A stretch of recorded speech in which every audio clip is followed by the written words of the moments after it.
नमस्कार दोस्तों, मैं सौरभ जीएस दुनिया में आप सबका स्वागत करता हूं। हम यूपीपीएससी, आरओ, एआरओ और यूपीपीसीएस में पॉलिटी की सीरीज चला रहे हैं। आज इस पॉलिटी सीरीज का 13वां भाग है। आज हम पढ़ेंगे सिटीजनशिप यानी नागरिकता के बारे में। आज हम पढ़ेंगे, कुछ इसके शॉर्ट्स नोट हैं और इसके कुछ क्वेश्चंस को भी हम लोग यहाँ पर देखेंगे। बात करते हैं कि नागरिकता, आखिर नागरिकता का मतलब क्या होता है, नागरिकता होती क्या चीज है, इसके बारे में अभी हम कुछ पॉइंट समझेंगे। देखिए, नागरिकता का मतलब है किसी देश या राज्य की सदस्यता, किसी या देश की राज्य की सदस्यता जिसमें एक व्यक्ति उस देश के बीच जो संबंध होता है उसका, वो अपने संबंध के प्रति अपनी निष्ठा रखता है। नागरिकता के साथ उसको कुछ अधिकार मिलते हैं, कुछ सुरक्षा मिलती है और कुछ विशेषाधिकार भी उसको प्राप्त किए जाते हैं।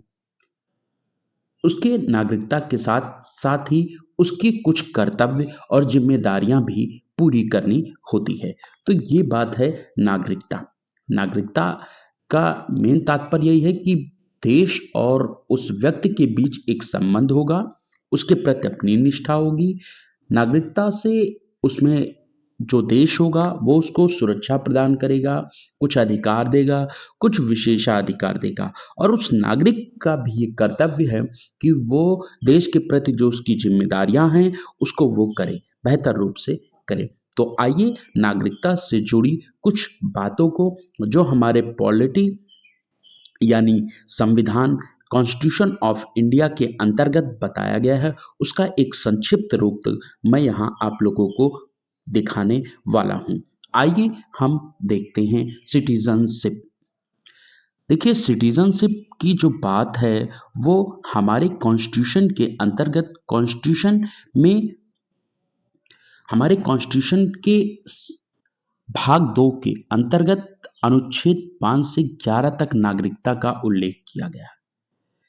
भारत ने जो नागरिकता का ये प्रावधान लिया, ये ब्रिटेन के समान एकल नागरिकता का प्रावधान भारत ने लिया।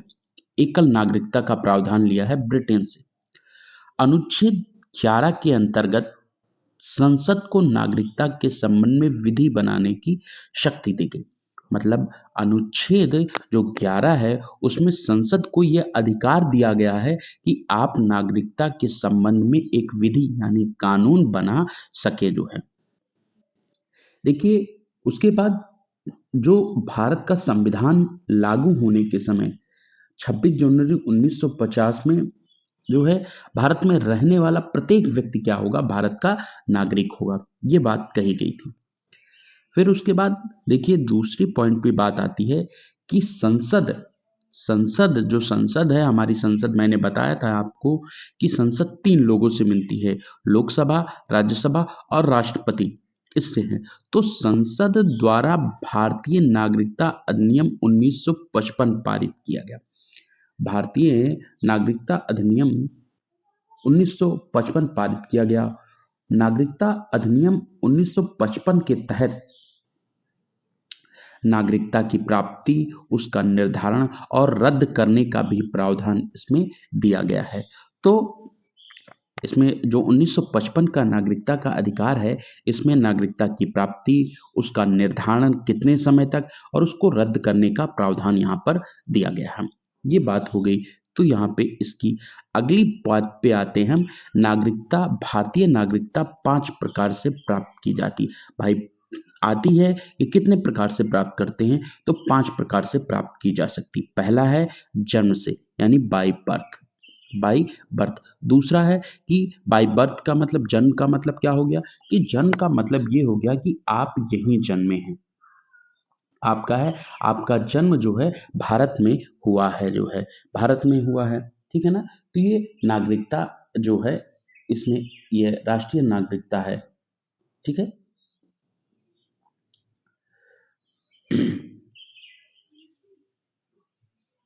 मैं बात आपको बता रहा हूँ, ठीक है ना।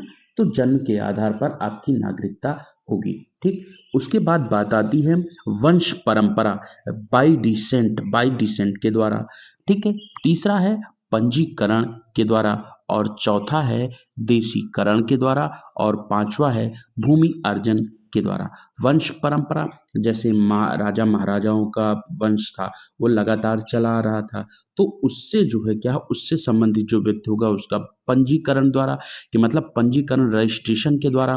किसी व्यक्ति का रजिस्ट्रेशन मान लीजिए 10 सालों से हो रहा, गवर्नमेंट के जो नियम कानून है उसके तहत अगर उसने कहा है कि 10 साल तक आप भारत में रह रहे हैं तो आपको भारत की नागरिकता मिल जाएगी। देशीकरण, देशीकरण का मतलब कि जैसे आपके दादाजी हुए या आपके पिताजी हुए यहीं पे जन्मे हैं और आप चले गए विदेश में, तो वहां पर जो है वहां पर आप जो है गए और उसके बाद वहां आपका जन्म बाहर देश में हुआ, लेकिन आपके दादाजी और दादी जी यहीं के थे, तो इसके आधार पर भी आपको नागरिकता मिल सकती है। यही है देशीकरण। ठीक।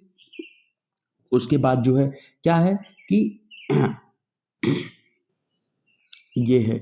फिर बात आती है कि भूमि अर्जन के द्वारा आप जब यहाँ हुए, आप 10-20 साल रहे, आपको यहाँ पे क्या है, जमीन खरीदने को मिल गई, तो ये क्या है, भूमि अर्जन यानी एक्विजिशन ऑफ लैंड, मतलब लैंड, जमीन का अधिग्रहण करने के कारण जो है आपको नागरिकता मिल जाती है। आइए अगली पॉइंट पे बात करते हैं। देखिए अगला पॉइंट है भारतीय नागरिकता का अंत लोग 3 प्रकार से हो सकता है। भारत में जो नागरिकता का अंत है वो कैसे होगा, 3 प्रकार से हो सकता है। पहला है किसी अन्य देश की नागरिकता ग्रहण करने पर, मतलब आप जो है आप भारतीय नागरिक हैं लेकिन किसी चले गए जैसे पाकिस्तान या इंग्लैंड चले गए, तो वहां की नागरिकता अगर आपने ग्रहण कर ली तो भारत की नागरिकता खत्म हो जाएगी। ये लोग मतलब अंत भारतीय नागरिकता का प्रमुख पहला कारण। दूसरा है नागरिकता त्यागने पर, आपने कहा कोई बात हो गई, आपने आपको अधिकार नहीं मिला, आप कोई जरा सी बात हुई, या जैसे मान लीजिए कि एक क्रिकेटर है, क्रिकेटर मान लीजिए कहता है कि मुझे उसको खेलने को सही से मिला क्योंकि बहुत ही ज़्यादा पावर दी गई है, और उसने कहा कि चलो ठीक है, भारत में उसका सिलेक्शन नहीं हो रहा है, तो उसने कहा ठीक है मैं भारत की नागरिकता छोड़ के मैं दूसरे देश में जा रहा हूँ। मतलब वो स्वतः स्वतः अगर भारत की नागरिकता को छोड़कर जाएगा तो वो क्या होगी, वो भारत की नागरिकता वो त्याग देगा, मतलब खुद ही अपनी नागरिकता त्याग दे। तीसरा पॉइंट है सरकार द्वारा वंचित करने पर, मतलब सरकार ने कहा कि अब आप भारत के नागरिक नहीं हैं, तब भी जो है आपकी नागरिकता चली जाएगी जो है। ठीक है ना, ये बात है। ठीक। आइए अगले पॉइंट की तरफ देखते हैं। अनुच्छेद 6 में पाकिस्तान से भारत को प्रव्रजन करने वाले कुछ व्यक्तियों को नागरिकता के अधिकार के बारे में उपबंध है। मतलब अनुच्छेद 6 में जो है पाकिस्तान से भारत आए जो कुछ व्यक्ति हैं उनको नागरिकता के अधिकार के बारे में अधिकार प्राप्त है। अनुच्छेद 7 में क्या बात कहेगी, अनुच्छेद 7 में है कि पाकिस्तान को प्रव्रजन करने वाले कुछ व्यक्तियों को नागरिकता का अधिकार के बारे में उपबंध है। मतलब अनुच्छेद 7 में दिया है कि पाकिस्तान से देखिए अनुच्छेद 6 में दी गई है कि पाकिस्तान से भारत आने वाले कुछ व्यक्तियों को नागरिकता का अधिकार है, और अनुच्छेद 7 में पाकिस्तान को जाने वाले कुछ व्यक्तियों को नागरिकता के बारे में अधिकार के उपबंध है। कुछ है नियम, उसको जब हम लोग डिटेल में इसको पढ़ेंगे तो वहां जानेंगे। और बात आती है कि अनुच्छेद 8 में है कि भारत के बाहर रहने वाले भारतीय उद्भव के कुछ व्यक्तियों के नागरिकता के अधिकार के बारे में अनुच्छेद 8 कहता है कि भारत के बाहर रहने वाले जो भारतीय कुछ व्यक्ति हैं उनको नागरिकता अधिकार के बारे में बात की गई। अनुच्छेद 9 में के अनुसार जब कोई व्यक्ति स्वेच्छा से किसी विदेशी राज्य का नागरिक हो जाता है तो उसकी भारतीय नागरिकता स्वतः समाप्त हो जाती है। मतलब अनुच्छेद 9 ये कहता है कि अगर कोई व्यक्ति स्वतः ही दूसरे विदेशी राज्य की नागरिकता ले लेगा तो भारतीय नागरिकता उसकी समाप्त हो जाएगी जो है। बात आती है अगला पॉइंट कि प्रवासी के रूप में रहने वाले विदेशी व्यक्ति के लिए देशीकरण के आधार पर नागरिकता प्राप्त करने के लिए 10 वर्षों तक निवास करना अनिवार्य है। प्रवासी के रूप में, मतलब जो विदेशों में रह रहे हैं उनको देशीकरण के आधार पर, मतलब 10 वर्ष तक वो भारत में रहे हों या रहने के लिए, तब उनकी नागरिकता को अनिवार्य कर दिया जाता है। आइए अगला पॉइंट। हमारा अगला पॉइंट कहता है कि नागरिकता अधिनियम जो 1955 की धारा है 5(1) का के तहत पंजीकरण द्वारा भारतीय नागरिकता प्राप्त करने के लिए भारतीय मूल के व्यक्ति को भारत के 7 वर्ष बिताने होंगे। मतलब पंजीकरण के तहत क्या करना होगा? अगर भारत का जो नागरिकता अधिनियम है 1955 की धारा 5(1) का कहती है कि पंजीकरण द्वारा अगर भारतीय नागरिकता प्राप्त करने के लिए भारतीय मूल व्यक्ति को भारत में 7 वर्ष बिताने होंगे। ठीक। फिर अगली बात, संसद नागरिकता के अर्जन हेतु शर्तों को नियत करने के लिए सक्षम। जम्मू और कश्मीर भारत का एकमात्र राज्य जिसमें दोहरी नागरिकता प्राप्त थी। यहां नहीं, अब थी। ये पहले थी लेकिन अब दोहरी नागरिकता उसको नहीं प्राप्त है। ठीक है ना। आइए हम बात करते हैं नागरिकता संशोधन अधिनियम सीसीए। नागरिकता संशोधन अधिनियम सीसीए 2019 का मुद्दा प्रमुख है। इस कानून में पाकिस्तान, अफगानिस्तान, बांग्लादेश से आए हिंदू, सिख, बौद्ध, जैन, पारसी और ईसाई शरणार्थियों को भारतीय नागरिकता देने का प्रावधान है। मतलब देखिए, जो 2019 में बवाल हुआ था कि पाकिस्तान, अफगानिस्तान और बांग्लादेश से आए हिंदू, सिख, बौद्ध और जैन, पारसी, ईसाई शरणार्थियों को भारतीय नागरिकता देने का क्या है? प्रावधान है, जो 31 दिसंबर 2014 से पहले भारत आए थे। 31 दिसंबर 2014 से पहले भारत आए थे, वो उनको इस पे नागरिकता देने का अधिकार है। यह कानून विवादों में हो गया था क्योंकि इसके तहत केवल मुसलमानों को शामिल नहीं किया गया था, जिससे इसके धर्मनिरपेक्षता पर प्रश्न भी उठा। इसको लेकर विरोध देश भर में कई प्रदर्शन भी हुए और कई राज्यों ने असहमति भी देखने को मिली। तो सीसीए के साथ ही नेशनल रजिस्टर ऑफ सिटीजन का मुद्दा भी जुड़ा और जिसका उद्देश्य अवैध प्रवासियों को पहचान करना था। अब आप बात समझिए कि 2019 में जो नागरिकता संशोधन अधिनियम का एक बिल आया, उसमें ये कहा गया कि पाकिस्तान, अफगानिस्तान और बांग्लादेश से आए जो हिंदू, सिख, बौद्ध, जैन, पारसी और ईसाई शरणार्थी हैं, उनको भारतीय नागरिकता दी जाएगी। लेकिन कब? जो 31 दिसंबर 2014 से पहले आए थे, उनको ये नागरिकता दी जाएगी। इस नागरिकता के अमेंडमेंट के अंतर्गत केवल मुसलमानों को नहीं रखा गया था।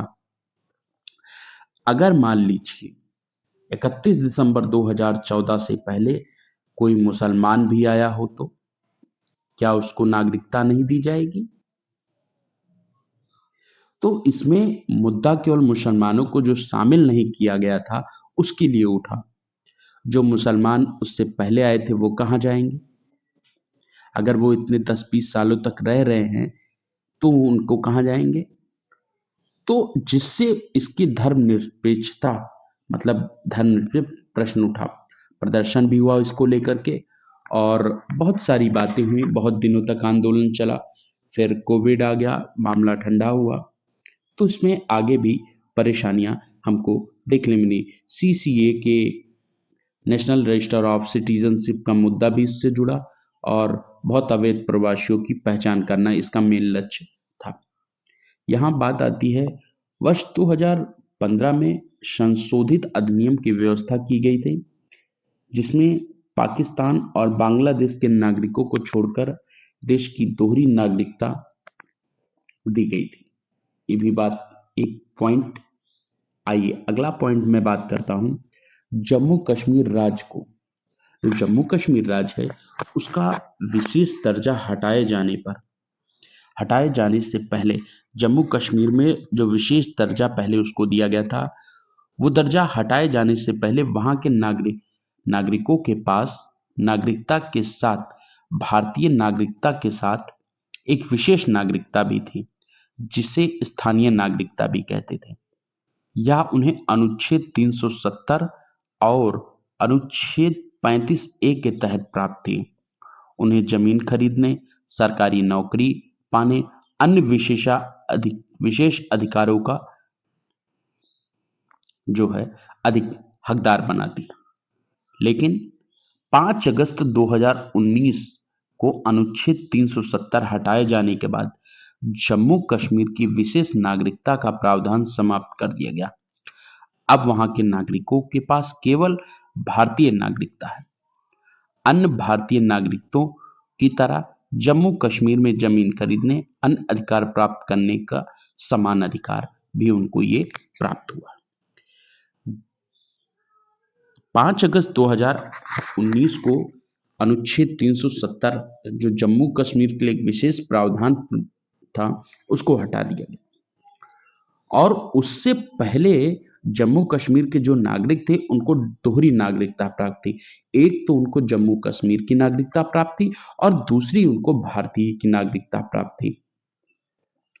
तो ये जो 370 और जो इनको जो दोहरी नागरिकता प्राप्त थी वो 370 और अनुच्छेद 35A के तहत प्राप्त थी और उनको विशेष अधिकार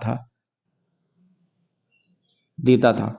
तो जब ये 370 हटा दिया गया तो उनके पास केवल एक ही नागरिकता रहेगी, वो भारतीय नागरिकता, और उससे उनको जम्मू कश्मीर में जमीन खरीदने, अन्य भारतीय भी वहां जम्मू कश्मीर में जमीन खरीद सकते। लेकिन जम्मू कश्मीर में पहले क्या था 2019 से पहले कि वहां केवल जम्मू कश्मीर के ही लोग जमीन खरीद सकते और किसी स्टेट के लोग जमीन नहीं खरीद सकते थे। तो ये बातें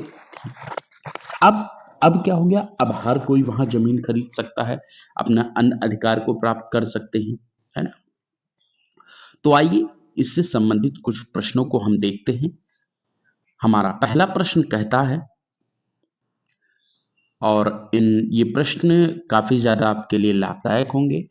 आशा करता हूं कि जो शॉर्ट्स पॉइंट सिटीजनशिप के हैं उसको आप समझ गए होंगे और अनुच्छेद भी बता गया कि नागरिकता कहां से कहां तक लिया गया। तो इसको एक बार आप लोग इसके स्क्रीनशॉट ले लीजिएगा और इसको please like, share and subscribe करना ना भूलिएगा। आइए हम लोग प्रश्नों की तरफ चलते हैं। हमारा पहला प्रश्न है भारत के संविधान के किस भाग में हम नागरिकता से संबंधित प्रावधानों को पाते हैं? भाग 1, ऑप्शन ए, ऑप्शन बी भाग 2, ऑप्शन सी भाग 7, ऑप्शन डी भाग 9। तो इसका राइट आंसर होगा यहां पर देखिए भाग 2। भाग 2 के अंतर्गत ये कहा गया है कि आर्टिकल 5 से जो 11 तक है वो भारतीय नागरिकता से संबंधित प्रावधान दिए गए। आर्टिकल 5 से लेकर के आर्टिकल 11 तक का हमें नागरिकता के प्रावधान दिए गए। आइए नेक्स्ट क्वेश्चन की तरफ चलते हैं। हमारा अगला प्रश्न है भारतीय संविधान निम्न में से कौन सी नागरिकता प्रदान करता है? ऑप्शन ए दोहरी नागरिकता, ऑप्शन बी एकल नागरिकता, ऑप्शन सी उपरोक्त दोनों, ऑप्शन डी उपरोक्त में से कोई नहीं। तो इस प्रश्न का राइट आंसर होगा एकल नागरिकता। भारतीय संविधान एकल नागरिकता प्रदान करता है। भारतीय संविधान ने जो एकल नागरिकता का प्रावधान लिया था वो ब्रिटेन से लिया था। भारत में दोहरी नागरिकता नहीं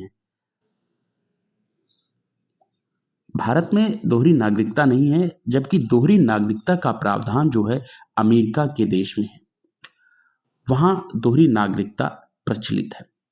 भारत में जो नागरिकता वर्णन है संविधान के भाग 2 में आर्टिकल 5 से 11 के बीच में है। आर्टिकल 5 से लेकर के 11 के बीच में नागरिकता से संबंधित जो भी प्रावधान है वो प्रदर्शित किए गए। आइए नेक्स्ट क्वेश्चन की तरफ चलते हैं।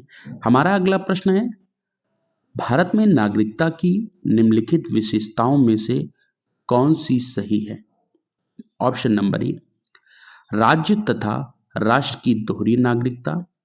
ऑप्शन बी, राज्य की एकल नागरिकता। ऑप्शन सी, संपूर्ण भारत की एकल नागरिकता।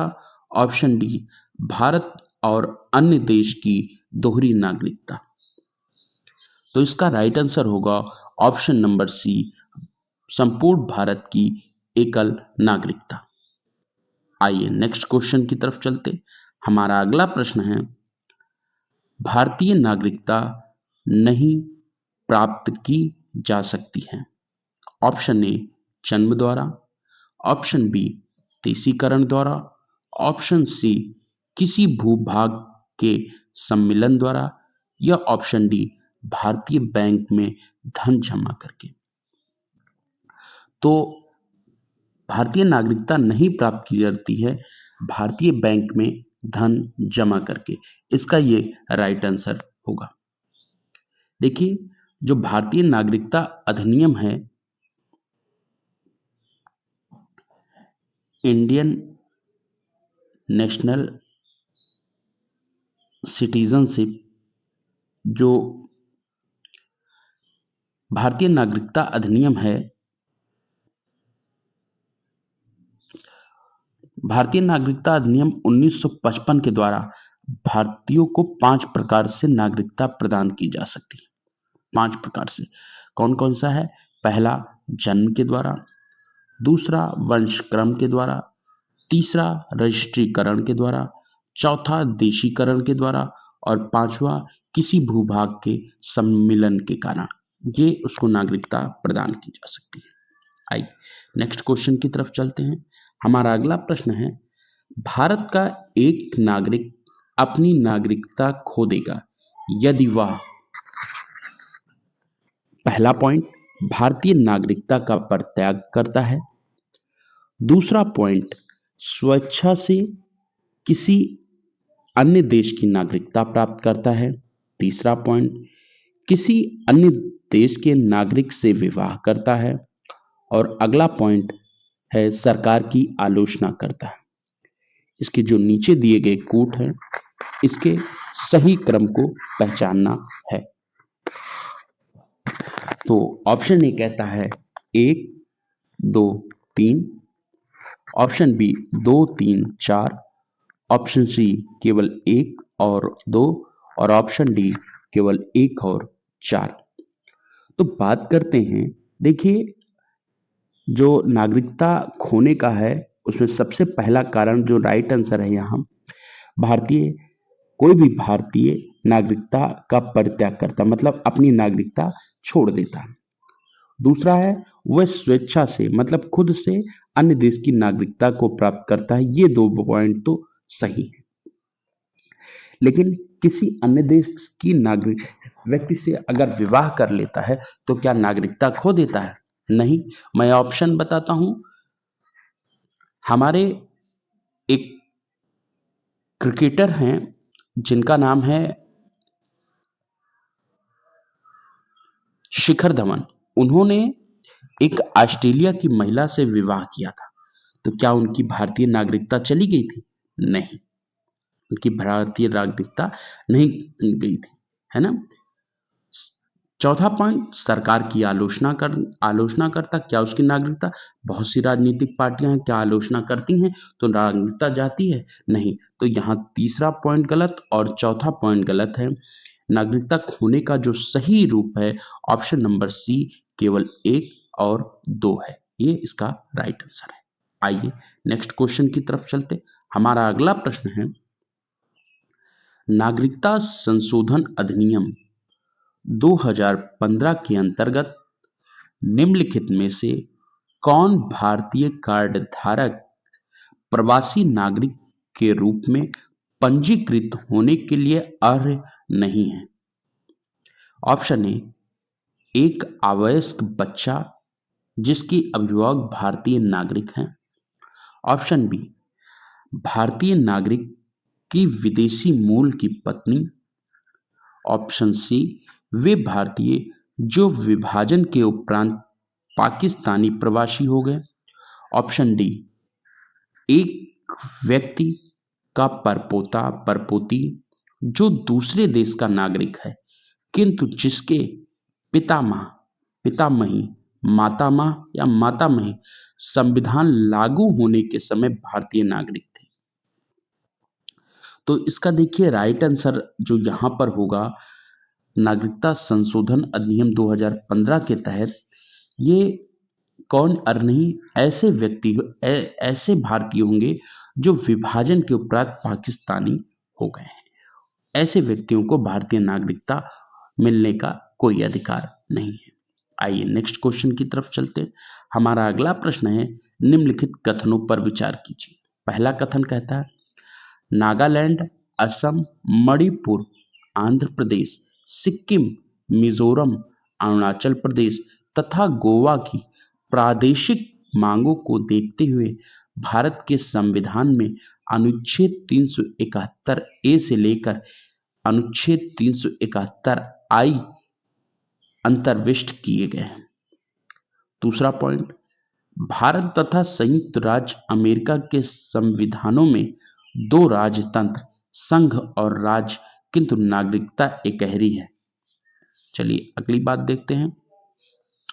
तीसरा पॉइंट कहता है, कोई व्यक्ति जो देशीकरण द्वारा भारत का नागरिक है कभी भी अपनी नागरिकता से वंचित नहीं किया जा सकता। देखिए यहां पर पूछा है इसका राइट आंसर कथन कौन सही है। पहली बात मैं बात करता हूं दूसरे पॉइंट की, भारत और संयुक्त राज्य अमेरिका के जो संविधानों हैं दो राजतंत्र हैं, संघ और राज्य हैं, लेकिन किंतु दोनों में एकहरी नागरिकता नहीं। भारत में एकहरी नागरिकता है लेकिन संयुक्त राज्य अमेरिका में एकहरी नागरिकता नहीं है। तो यहां पर ये ऑप्शन गलत हो गया। तीसरी बात, तीसरे पॉइंट पे आते हैं, कोई व्यक्ति जो देशीकरण द्वारा भारत का नागरिक है किंतु अपनी नागरिकता से कभी नहीं वंचित, नहीं, ऐसा प्रावधान नहीं है। ये भी पॉइंट भी गलत है। ऑप्शन नंबर हमारा एक क्या होगा, ये राइट आंसर है। क्योंकि भारत का जो संविधान है 371 ए से लेकर 371 आई में नागालैंड, असम, मणिपुर इन सब के लिए विशेष राज्यों का जो है विशेष उपबंध अवस्थित है, अंतर्विष्ट। आइए नेक्स्ट क्वेश्चन की तरफ चलते हैं। हमारा अगला प्रश्न है, किस देश में दोहरी नागरिकता का सिद्धांत स्वीकार किया? Bharat, option B Canada, option C Australia, option D संयुक्त राज्य अमेरिका। तो इस प्रश्न का राइट आंसर होगा संयुक्त राज्य अमेरिका, क्योंकि वहां उसने दोहरी नागरिकता का प्रावधान किया। आइए अगले प्रश्न पे चलते हैं। हमारा अगला प्रश्न है, निम्न में से कौन नागरिकता के अर्जन हेतु शर्तों को नियत रखने के लिए सक्षम है? ऑप्शन ए चुनाव आयोग, ऑप्शन बी राष्ट्रपति, ऑप्शन सी संसद एवं राज्यों की विधानसभाएं सम्मिलित रूप से, ऑप्शन डी संसद। तो इसका राइट आंसर होगा यहां पर संसद। संसद जो है ये इसका राइट आंसर होगा। संसद को नागरिकता के बारे में कानून बनाने का अधिकार है। इसमें जो संसद की नागरिकता अधिनियम 1955 है वो भी है। तो इसके बारे में विस्तार से वर्णन किया गया है। आइए अगले प्रश्न की तरफ चलते हैं। हमारा अगला प्रश्न है, नागरिकता अधिनियम 1955 के अंतर्गत पंजीकरण द्वारा भारतीय नागरिकता प्राप्त करने के लिए भारतीय मूल व्यक्ति को भारत में कितने वर्ष बिताने होंगे? 5 वर्ष, 7 वर्ष, 3 वर्ष, 9 वर्ष और 10 वर्ष। तो भारत में लगभग इसको जो है ये इसमें इसका जो है 7 वर्ष बिताने होंगे। नए नियम के अनुसार इस क्वेश्चन को मैं थोड़ा करता हूं, मैं इसको डिस्कस करूंगा। मुझे लगता है 10 वर्ष होगा, लेकिन इसका जो राइट आंसर है अभी वो 7 वर्ष है। आइए नेक्स्ट क्वेश्चन की तरफ चलते हैं। निम्नलिखित में से भारत में नागरिकता निर्धारण का विशिष्ट अधिकार किसे प्राप्त है? ऑप्शन ए न्यायालय, ऑप्शन बी राष्ट्रपति, option C Lok Sabha, option D केंद्रीय सरकार, ऑप्शन डी राज्य सरकार। भारत में जो नागरिकता के विशिष्ट अधिकार है वो इनमें से किसी को नहीं प्राप्त है। यहाँ इसका राइट आंसर नहीं होगा। अगर एक और ऑप्शन होता संसद, तो यहाँ पर ये संसद जो है इसका राइट आंसर होता, क्योंकि जो नागरिकता के बारे में सारे अधिकार हैं वो संसद को प्राप्त है, इनमें से किसी को उसका अधिकार नहीं प्राप्त है। ठीक, तो यहीं पर हमारे ये प्रश्न होते हैं समाप्त, और ये छोटा सा वीडियो सिटीजनशिप का होता है समाप्त।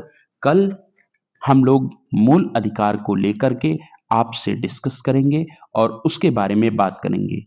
और इस वीडियो को लाइक शेयर एंड सब्सक्राइब करना ना भूलें और ज़्यादा से ज़्यादा लोगों तक इसको पहुंचाएं। आशा करता हूं ये वीडियो आपको पसंद आया होगा। इसके लिए लाइक शेयर एंड सब्सक्राइब करना ना भूलें।